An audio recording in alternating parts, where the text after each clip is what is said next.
ครั้งสุดท้ายที่เข้าร้านโชห่วยกันคือเมื่อไหร่นะมีร้านโชห่วยที่ขายอุปกรณ์การเรียนร้านหนึ่งอยู่ในตลาดที่เราผ่านบ่อยๆไม่ค่อยเห็นคนเข้าเท่าไหร่ก็เลยสงสัยว่าของที่อยู่ในร้านนี้จะเอามาสร้างงานศิลปะได้ไหมในเมื่อตอนนี้เราโตมาทำอาชีพเป็นศิลปินเต็มตัวแล้วพอมีห้างก็ไม่ค่อยได้เข้าร้านแบบนี้อีกเลยทั้งนี้เมื่อก่อนเรารู้สึกว่ามันสนุกมากกับการหาของที่ซ่อนอยู่ในชั้นต่างๆของร้านโชห่วยวันนี้ก็เลยแวะมาร้านเครื่องเขียนที่อยู่ในตลาดค่ะซึ่งเป็นตลาดที่เราเดินผ่านบ่อยมากๆแล้วก็เห็นร้านนี้หลายทีแล้วอย่างหนึ่งก็คือเดี๋ยวอาทิตย์หน้าเราจะขึ้นดอยไปสอนน้องๆบนดอยวาดรูปก็เลยคิดว่าซื้อของไปฝากน้องๆดีกว่าแบบอุปกรณ์ศิลปะอะไรใดๆส่วนเจ้าตัวนี้ชื่อออก้าค่ะเป็นน้องแมวที่ตกลงมาจากหลังคาร้านเขาเลี้ยงไว้สบายไหมออก้าเราจะเดินซื้อของอย่างนี้นะคะอุ๊ยจิ้งจกปลอมฉันว่าอันนี้เด็กต้องชอบแน่นอนซื้อจิ้งจกปลอมไปกันนอกจากจิ้งจกปลอมแล้วออกาจะล่วงแล้วเหรอนี่คือหัวหรือนี่คือก้นหัวเหรอโอเคไอ้แบบหัดอ่านอะไรอย่างเงี้ยซื้อไปก็ดีนะเพราะว่าน่าจะได้ใช้แบบเด็กๆหลายรุ่นเลยฉันจะต้องเดินท่านี้ไปตลอดทั้งคลิปจริงๆหรออย่างที่บอกว่าทั้งหมดนี้เราไม่ได้ซื้อไปใช้วาดรูปเองคนเดียวแต่ว่าเราจะเอาไปแจกน้องๆบนดอยที่แม่ปอคีด้วยทำให้ของที่ซื้อเนี่ยนอกจากอุปกรณ์วาดรูปแล้วเราก็คิดว่าจะซื้อเครื่องเขียนอุปกรณ์การเรียนไปด้วยยิ่งซื้อก็ยิ่งเหมือนรื้อความทรงจำอันนี้เราชอบมากเลยมันคือแปะแล้วเรื่องแสงตอนเด็กเอาไปทำงานศิลปะถ้าจะพูดถึงอุปกรณ์เครื่องเขียนที่มีในร้านนะคะก็จะมีสีอะคริลิกของซากุระซึ่งก็เคยใช้ตอนเด็กๆเหมือนกันนะวิชาวาดเขียนใช้งานได้ดีอยู่แล้วก็มีจานสีสีไม้เต็มไปหมดเลยยี่ห้อ Master Art จุกๆนะคะแล้วก็สีไม้ยี่ห้อทั้งน้อยจุกๆข้างในนี้สีโปสเตอร์สีน้ำตรามา อันนี้ทุกคนต้องเคยใช้แน่นอนตอนเป็นเด็กมีทุกอย่างจริงคือเราคิดว่าเราจะเหมาให้มันหมดไปเลยเพราะว่าเขาจะได้เคลียร์สต็อกซื้อของใหม่ๆมาให้เด็กในตลาดซื้อมันจะได้แบบได้อัปเดตอุปกรณ์อุ้ยดินน้ำมันตอนเด็กปั่นชอบเล่นดินน้ำมันมากคือถ้าได้จะดีใจมากโอ๊ยเราเริ่มจมอยู่ในของที่เราซื้อแล้วเดี๋ยวเราเอารถมาขนดีกว่ามาเลยหมด4 6 8 ว้าว11 12 13 14 15 20เหมาช่วยด้วยเอาหมดนี่เลยเหลาโอ๊ยออก้าอยากได้ด้วยเหรอจริงสองแต่ลุงจะเลี้ยงน้ำนะโอ๊ยไม่น่าเกลียดขอบคุณค่ะ ตู้เย็นลุงขอบคุณค่ะลุงเขาน่ารักมากเลยลุงเลี้ยงน้ำระหว่างที่โปรดิวกำลังจ่ายตังค์เราไปซื้อของกินให้ลุงกันไหมเพราะว่าเราอยู่ในตลาดพอดีเธอกิน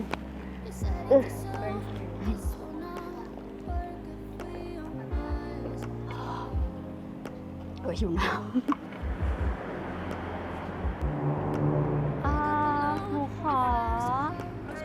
ไก่ย่างสัก5 ไม้ได้ไหมคะเอาข้าวเหนียวไหมคะเอาค่ะ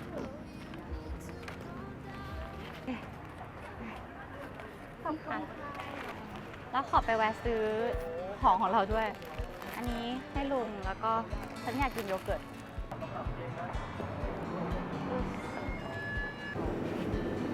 เอาอะไรดีวันนี้รู้สึกเป็นเดอะแบกเหมือนกันนะเหมือนไปไหนก็มีซินแบก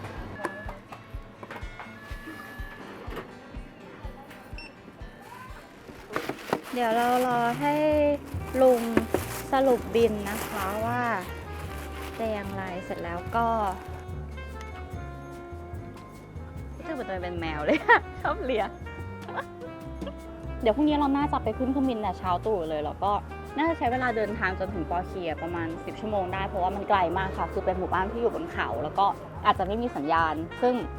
เดี๋ยววันนี้หลังจากนี้เราจะไปซื้อเสบียงสำหรับการไปที่นั่นเพราะว่ามันไกลเนาะ ซึ่งดัชชี่0%เนี่ยนะคะก็เป็นหนึ่งในสิ่งที่เหมาะกับการพกไปเดินทาง เพราะว่ามันมีไฟเบอร์สูงแคลอรี่ต่ำก็เหมาะกับคนรักสุขภาพด้วยทำให้แบบว่าเราสามารถดูแลสุขภาพได้ไม่ว่าเราจะอยู่ที่ไหนก็ตามลองค่ะหนูซื้ออันนี้มาฝากกินได้ไหม ลุงกิน ไก่ ไม่ได้ ไก่ ลุงเป็นมุสลิม เอาจริงเหรอไก่ก็ไม่ได้ใช่ไหม พวกเธอทานก็ลุงมาซื้ อ๋อ ดีใจ โอเค แล้ ค่ะ วไม่เป็นไร ได้ค่ะ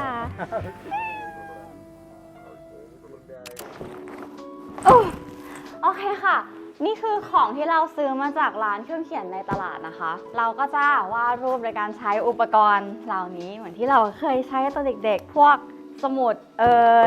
สีไม้ตามม้า สีน้ำตามไม้ สีน้ำตราม้า เราก็มีสีโปสเตอร์ แล้วก็สีอะคริลิกด้วย เดี๋ยวเรามาลองดูอิทธิฤทธิ์ของสีน้ำตาม้ากัน ว่าสิ่งที่เราจำเขาได้ตอนเป็นเด็กกับตอนนี้มันจะต่างกันไหมเราจะสวอตช์สีกันนะคะ อ๋อเขาเอาตะปูมาให้แบบนี้นี่เองอุ๊ตอนเจาะอย่าบีบ ตอนเจาะอย่าบีบ โอเค อุ้ยสีน่ารักจัง สีสวยมาก แต่ว่าเม็ดสีอาจจะน้อยหน่อยสีมันก็เลยมีความบาง โอเคค่ะ แล้วนี่ก็คือสีตก มันมีวิธีการใช้สีน้ำที่เด็ดดวงอยู่วิธีหนึ่งค่ะ ใช้สีขาวของสีโปสเตอร์ มาผสมกับสีน้ำเพื่อทำให้สีจางลง แต่มีความเป็นแป้งมากขึ้น จะได้มีเนื้อสีที่เข้มข้นขึ้น แล้วก็ปกปิดความเป็นคราบของสีงั้นเดี๋ยวเราไปขึ้นภาพใหญ่กันเลย เย้เดี๋ยวเราจะใช้กระดาษไซส์ใหญ่มากเป็นเฟรมในการวาดรูปนะคะ ซึ่งเราก็จะแปะมันเข้ากับผนังไปเลย มันจะได้แบบว่าวาดถนัดอย่างแรกก็ยากแล้วอยู่ก่อน1 มุมรีดอยู่ให้ได้พี่ปุ้มช่วยด้วย คือมันเป็นความเศร้าของคนวาดสีน้ำเหมือนกันนะ เฟรมที่เราชอบวาดเนี่ยมันเป็นกระดาษไงไม่เหมือนเวลาวาดสีอะคริลิกหรือสีน้ำมันที่แบบว่าเป็นเฟรมตั้งๆมาอยู่แล้ว เวลาวาดสีน้ำก็จะต้องมีความ DIY โอเคตอนนี้เหยื่อของเราได้ถูกมัดอย่างสมบูรณ์แล้วนะคะ ต่อไปเราจะลงมือชำแหละกันเพื่อความตื่นเต้นเนี่ยเราก็เลยจะลองวาดรูปด้วยเทคนิคใหม่ที่เราไปเห็นมาจากใน TikTok คือเราไปเห็นนักวาดจีนคนหนึ่งเขาวาดรูปเป็นแบบเนกาทีฟค่ะเราก็เลยเอารูปที่เราไปถ่ายที่สวนดอกไม้ที่เชียงใหม่มาทำค่ะก็คือเนี่ยเป็นภาพสวนดอกไม้สีม่วงใช่ไหมคะแต่ว่าภาพหนึ่งเนี่ยเรากลับให้มันเป็นเนกาทีฟของสีม่วงพอเรากลับภาพนี้มันก็จะกลายเป็นเนกาทีฟแล้วภาพนี้ก็จะกลายเป็นสีปกติลองดูว่าเราจะทำแบบเขาได้ไหมนะคะอย่างแรกเลยเนี่ยเดี๋ยวเราจะเริ่มจากสเก็ตช์งานกันก่อน ซึ่งสีไม้เกรดนักเรียนนะคะ ก็จะมาพร้อมกับกบเหล่าดินสอจะมีน่ารักก็ไป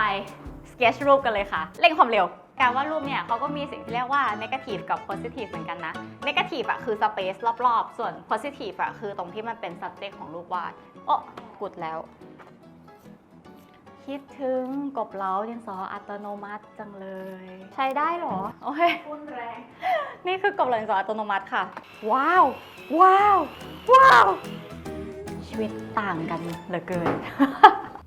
สเกจงานมาได้สักพักก็ถึงเวลาที่ต้องพักเบรกเพื่อเพิ่มพลังงานให้กับตัวเองแล้วค่ะวันนี้ก็เลยทานดัชชี่ 0% ค่ะคู่หูสุขภาพดูแลรูปร่างของปั่นให้มั่นใจในทุกๆวันเพราะดัชชี่ 0% ไม่มีไขมันแต่มีวิตามิน B5 และไฟเบอร์ช่วยให้อิ่มท้องแคลอรี่ก็น้อยกว่าสูตรปกติแถมคอเลสเตอรอลก็ต่ำด้วยเหมาะกับทุกคนที่อยากดูแลสุขภาพ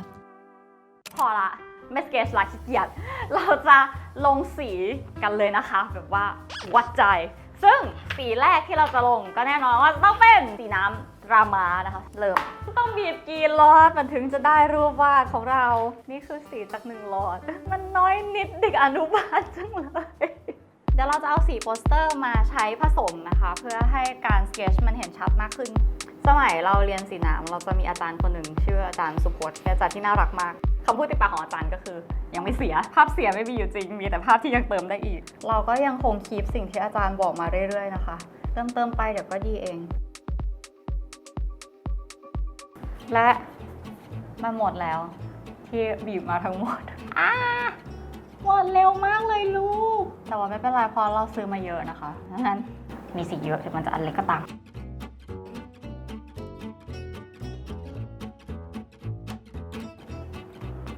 ไม่ได้เลยฉันรู้สึกเหมือนฉันกำลังทำอะไรบางอย่างที่ผิดพลาดไปวันนี้เหมือนกำลังวาดโคลนที่กำลังจะกลายเป็นท้องฟ้าในภายหลังจะกลายเป็นท้องฟ้าได้จริงๆเหรอเนี่ยคือตอนนี้เราเดาไม่ออกเลยว่าท้องฟ้าสีโคลนมันจะกลายเป็นท้องฟ้าสีฟ้าได้ยังไงเครียด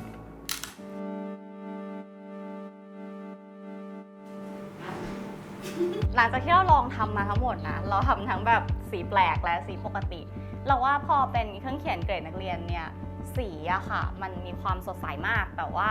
ความเข้มข้นของเนื้อสีอาจจะไม่ค่อยเท่าไหร่ทำให้เวลาเราลงสีอ่อนๆแบบลายเสื้อหรือลายตะกร้าเนี่ยมันมีความแบบเกลี่ยเข้ากันไม่ได้อยู่แต่ว่าเวลาที่ลงสีเข้มๆแบบสีเส้นผมอะไรอย่างเงี้ยเราว่าโอเคมากเลยนะซึ่งจริงเราก็ไม่แปลกใจนะที่แบบว่าสีเกรดนักเรียนกับเกรดอาร์ติสต์มันจะมีคุณภาพที่แตกต่างกันเพราะว่าไม่อย่างนั้นมันก็คงจะไม่มีเหตุผลที่มันราคาแตกต่างกันใช่ไหม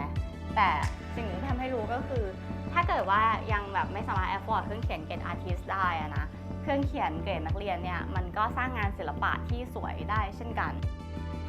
โอเคค่ะและนี่ก็คือภาพที่เราว่าเสร็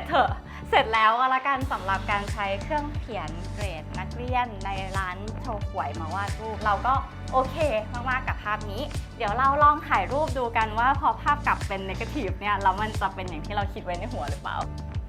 เอาละนะ Moment of Truth